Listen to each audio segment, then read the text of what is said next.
Bonsoir tout le monde. On va poser des questions sur une étude qui vient de sortir, qui a été produite par le MIT, et qui tendrait à montrer que notre cerveau se ramollit un peu quand on utilise ChatGPT.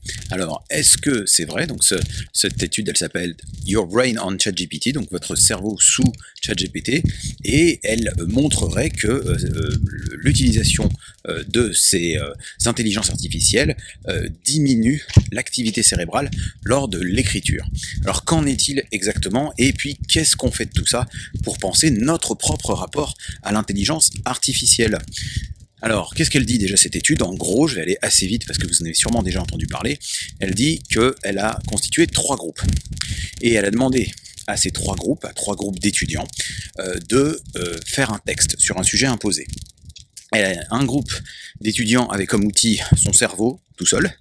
Un autre groupe d'étudiants avait un moteur de recherche, en l'occurrence Google, et un troisième groupe avait ChatGPT pour l'aider à écrire le texte. Il y avait un temps limité, un certain nombre de textes à produire, un essai, comme on dit en anglais, et on fait des mesures. On fait des mesures avec l'électroencéphalogramme pour voir l'implication cérébrale, on fait une analyse linguistique de ce qui a été écrit, on fait des entretiens au sujet du texte qu'on a écrit. Quels sont les résultats qu'on a? Alors, dans le groupe ChatGPT, il y a moins de connectivité cérébrale, mais genre beaucoup moins. Il y a, et ça c'est assez épatant, une très faible capacité à citer son propre texte. Quand on parle aux gens du texte que vous avez écrit et on leur demande de citer une ou des phrases du texte, il y a plus de 80% des gens qui sont incapables de citer leur propre texte quand ils l'ont écrit avec l'assistance de ChatGPT, alors que quasiment tous ceux qui l'ont fait avec le cerveau seul peuvent en parler. Il y a aussi une moindre ownership, comme on dit en anglais, c'est un sentiment d'appropriation intellectuelle. Et on fait une 4e session dans laquelle on change. Et c'est là où ça a attiré les gens et ça fait dire aux gens que ChatGPT nous ramollit le cerveau, c'est que on fait passer ceux qui étaient avec l'aide de ChatGPT, on les fait passer à la condition cerveau seul. Et on leur refait faire l'exercice. Et on s'aperçoit que ça a eu des conséquences. Ils sont moins engagés. Ils en font moins. C'est-à-dire comme si, en fait, avoir utilisé ChatGPT donnait des conséquences mesurables et pas seulement immédiatement, mais un petit peu plus tard, un petit peu à long terme. Alors, dit comme ça, c'est sûr qu'on pourrait se dire, finalement c'est terrible, utiliser ce genre de machine est très dommageable, ça ramollit notre cerveau, ça nous empêche de nous engager, parce qu'évidemment ce qui est spectaculaire dans l'étude, c'est qu'on a non seulement l'analyse linguistique du texte, non seulement ce que les gens en disent, mais on a des EEG, on a une mesure en quelque sorte de l'activité cérébrale et on montre qu'elle est moins forte. Alors ça paraît choquant, comme ça on se dit mais putain c'est pas possible, et on voit partout des vidéos ChatGPT nous ramollit le cerveau. Mais est-ce que c'est bien vrai? Eh bien j'en suis pas sûr. Je pense que c'est un tout petit peu compliqué, un tout petit peu plus compliqué que cela en a l'air. En vérité, je suis pas certain que tout cela soit vraiment une étude sur ChatGPT et son impact. Je crois surtout que ça mesure ce qui se passe quand on a une forte ou une plus faible implication. Clairement, si vous utilisez un outil qu'on vous décrit comme produisant du texte à votre place, vous êtes moins impliqué, vous produisez moins d'efforts, vous êtes moins motivé, vous mettez moins de pression, vous cherchez moins à trouver du sens, et donc fatalement, vous faites moins d'efforts. Dès lors, comment s'étonner qu'il y ait moins d'implication cérébrale? Je suis pas sûr que l'étude mesure tant donc l'effet de l'outil que l'effet d'un désengagement permis par l'outil. En gros, quand t'es pas obligé de réfléchir, tu le fais pas. Et ça, c'est humain, c'est pas technologique. C'est là où je trouve que toutes ces interprétations un peu rapides de l'étude sont très biaisées. Et en vérité, ChatGPT produit ce genre d'effet dans le réel. Oui, effectivement, il pourrait y avoir un désengagement des gens face à un outil qui leur amène ça. Mais pas forcément pour les raisons qu'on croit, et puis c'est pas forcément une fatalité, et je pense qu'il y a des conditions dans lesquelles, au contraire, on pourrait avoir un fort engagement cérébral, même avec ChatGPT. Là, on avait quand même des tâches extrêmement standardisées, des thématiques qui étaient imposées, un groupe extrêmement homogène, avec que des étudiants universitaires, donc ça, pour faire des généralisations, un groupe homogène, c'est jamais une très bonne idée. Bref, moi je crois qu'il y a un souci aussi dans notre manière d'aborder l'outil de l'intelligence artificielle dans ces larges modèles de langage. C'est-à-dire que, je sais pas pour vous, mais effectivement, depuis qu'on en parle de plus en plus, depuis qu'on est nombreux à l'avoir utilisé, depuis que certains même, et j'en fais partie, l'utilisent assez régulièrement, il y a un effet de sidération. Malgré tout, on reste épaté, on reste régulièrement épaté parce qu'en plus, ça s'améliore sans cesse, hein, il y a toujours des nouveaux modèles. On est épaté par ce que fait cette intelligence artificielle. Des fois, on lit le texte et on se dit, putain, mais quand même, prends compte, il a compris ça, il a résumé les choses comme ça, il m'a sorti, c'est incroyable quand même ce qu'il est capable de faire. Et donc, en fait, ce qui se passe psychologiquement, comment on est face à l'outil, eh ben, on se met dans une sorte de position basse. On se dit, waouh, il est trop fort. Et donc, quand il est trop fort, eh bien, on a tendance à lui confier des choses, à se fier à ce qu'il nous donne, et on se désengage cérébralement.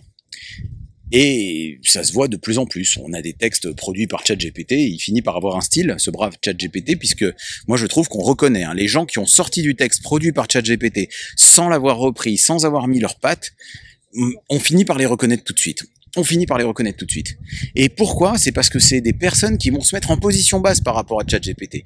Il est très fort, il va me produire un truc, et c'est ça que je vais prendre tel quel. Et là, on se comporte pas comme on devrait se comporter avec un outil, aussi perfectionné soit-il. Je prends un exemple. Vous avez tous déjà utilisé une calculette.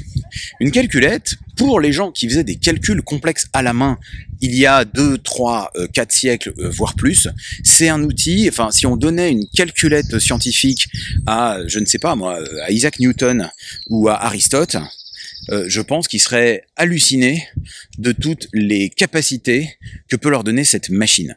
C'est assez incroyable ce qu'on peut faire avec une calculette. La calculette calcule plus vite que nous, beaucoup plus vite qu'aucun humain ne pourra jamais calculer si vous faites des opérations complexes, et c'est proprement épatant. Sauf que personne, aujourd'hui, ne regarde la calculette comme une sorte de maître infaillible dans lequel on se met en infériorité. On est en infériorité, et la calculette est sacrément infaillible si elle est bien programmée. Mais on s'en sert comme un outil pour aller plus loin. Moi je me rappelle quand j'étais en première, en terminale, on avait des calculettes scientifiques. Et je trouvais ça dingue, parce que dans la calculette scientifique, on pouvait rentrer tout notre cours si on avait envie, on pouvait rentrer nos formules, et elle était même capable de résoudre un certain nombre de problèmes de maths. Et ça reste un outil. Il y a des gens qui se sont servis entièrement de leur calculette pour essayer de résoudre leurs problèmes au bac. Et puis il y a des gens qui ont compris quel était l'état d'esprit des mathématiques, des équations du second degré, des dérivées, des intégrales, et qui ont utilisé la calculette pour vérifier ce qu'ils faisaient, qui ont utilisé la calculette pour appuyer leurs résultats. Bon, devinez qui a eu les meilleures notes. Moi, je pense qu'il faut se placer face à ChatGPT, non pas comme des gens épatés, sidérés de la puissance de cet outil, mais comme des gens qui vont l'utiliser, non pas comme un maître, mais comme un esclave, comme un assistant, comme un serviteur, quelqu'un qui va faire pour nous. D'ailleurs, il est programmé pour être helpful, pour nous aider. Et donc ça, c'est quand même une position beaucoup plus intéressante quand on est face à lui, de l'utiliser pour ce qu'il est et pour ce qu'il fait. ChatGPT, c'est un outil formidable, intéressant, parce qu'il est capable de lire beaucoup de textes, il est capable de comprendre très vite les grands axes d'un texte, il est capable de réordonner des idées, si vous lui donnez des idées comme ça, en écrivant un peu en flow continu, il peut réorganiser les choses, il peut faire ça, et il peut vous aider, mais il faut pas l'utiliser pour ce qu'il n'est pas, comme quelqu'un qui aura des meilleures idées que nous, comme quelqu'un qui sera plus créatif que nous. Ça ne fonctionne absolument pas. Il ne faut pas l'utiliser comme s'il disait la vérité, parce qu'il y a des gens qui disent « Attends, la comparaison avec la calculette, elle s'arrête vite, parce que la calculette, tu vérifies pas le résultat. En général, tu te dis qu'il est bon. Alors que ChatGPT, il faut vérifier ce qu'il dit. » Évidemment qu'il faut vérifier ce qu'il dit, puisqu'il n'est pas fait pour dire la vérité. Il n'est pas fait pour, même s'il peut faire des recherches sur Internet, mais il n'est pas fait pour dire la vérité. Il est fait pour produire des textes, et pour produire des textes cohérents. Il est fait pour produire des textes intelligible. Il est fait pour produire des textes qui ressemblent au maximum à ce que produirait un humain. Si tu l'utilises pour ses capacités textuelles, si tu l'utilises comme une calculette mentale, bah oui, c'est vrai que si tu sais penser et si tu sais lui parler, eh ben, il va t'aider à aller plus vite et plus loin. Mais si tu penses plus, ben oui, il va t'éloigner de l'apprentissage. Donc, en fait, la question c'est, est-ce que tu es le pilote de la voiture ou est-ce que le GPS pense à ta place quand tu vois qu'il y a un truc imprévu sur la route?